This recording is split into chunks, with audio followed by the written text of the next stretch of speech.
বাচ্চাদের যখন স্কুল খোলা থাকে তখন যে সকালবেলা ঘুম থেকে উঠে আমি নাস্তার কোনো আইটেম করব সেই সময় ইচ্ছে কোনোটাই থাকে না।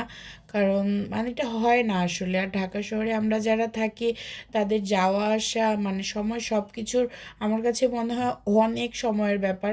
মানে ঠিক যেটা আর কি আমি বলতে যাচ্ছি রাস্তাটার বিষয়ে।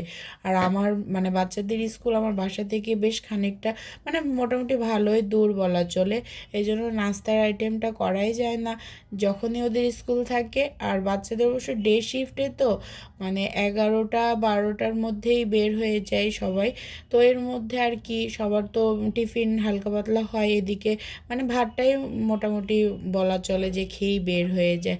আসসালামু আলাইকুম। এই তো ডাল বসিয়েছি, ডাল এখন বাগার দিব। ছোট মাছ রান্না করে নিলাম শর্টকাটে।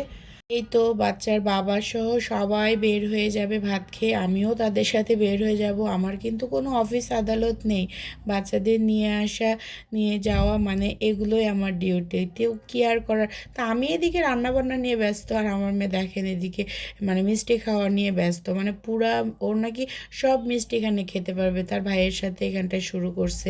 মানে কি বলবো, মানে ওরা পারেও বটে কিচ্ছু বলার নেই। তো যাই হোক, এই তো মেয়ের স্কুলে চলে এলাম, ওকে স্কুলে দিয়ে আবার আমি বাসায় এসে আবার আমি 3:30 বাজে স্কুলে গিয়েছি। তো দেখি যে ওর ছুটি হয় না, পেছনে একটা পার্ক আছে সেখানটায় দাঁড়িয়ে আছি, দেখি বানর আহ, মানে ওয়াল দিয়ে ঘোরাঘুরি করছে। তো এটুকু একটু ক্লিপ নিয়ে নিলাম। তো পরে মেয়ে চলে এসছে, আসার পর পার্কে যে খেলা খেলি ছোটাছুটি শুরু করছে। মানে এই মেয়েকে নিয়ে আমি যে কি এক জ্বালায় আছি মানে বলে বোঝাতে পারবো না।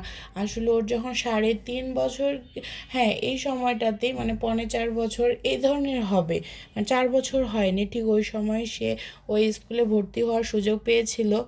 তাই বলা চলে যে সে কোনো প্রি স্কুলে মানে পড়ার সুযোগই পায় নাই, আর তাই একটু আর্লি হয়ে গেছে। আর একটু মানে স্কুলটা ভালো ছিল, মানে আমার কাছে ভালো লাগে, আমাদের কাছে ভালো লাগে দেখে মানে আমি ভাবছি যাক পরে আস্তে আস্তে শিখে যাবে। ঠিক এই কারণে তাকে দিয়ে দিছি। কিন্তু এখন দিন দিন যত প্রেশার মানে যাচ্ছে ওর উপর দিয়ে আসলে আমারই খারাপ লাগছে। যাওয়া আসা করতেও তার অনেক কষ্ট হয়ে যায় সব কিছু মিলিয়ে। তারপরে যাই হোক হবে আস্তে আস্তে, এটুকু আশা রাখছি। আর বাকিটা আল্লাহ ভরসা। আর আপনারাও একটু দোয়া রাখবেন। তো কি আর করার, এই তো বাসায় এসে ডাল ভাত আর তাদের চলবে না, শুরু করেছে অন্য কিছু রান্না করো, অন্য কিছু খেতে দাও। এখন মানে রান্নাঘরে এসে অনেক সময় একটু দাঁড়িয়ে ভাবলাম যে কি করা যায় শর্টকাটে, মানে বাইরে থেকে আর এসে আর কোনো কিছুই ভালো লাগে না। তো যাই হোক একটু মাংস রান্না করা ছিল, ভাবলাম দিয়ে দিয়ে এতে সব হবে, আবার পরের দিন সকালে হবে, কিচ্ছু করার নেই। তো এই আর কি মানে আমার না নিজেরই হাসি পায়, কি বলবো বলেন তার উপর। তো ঠিক আছে, সবাই ভালো থাকেন, আল্লাহ হাফেজ।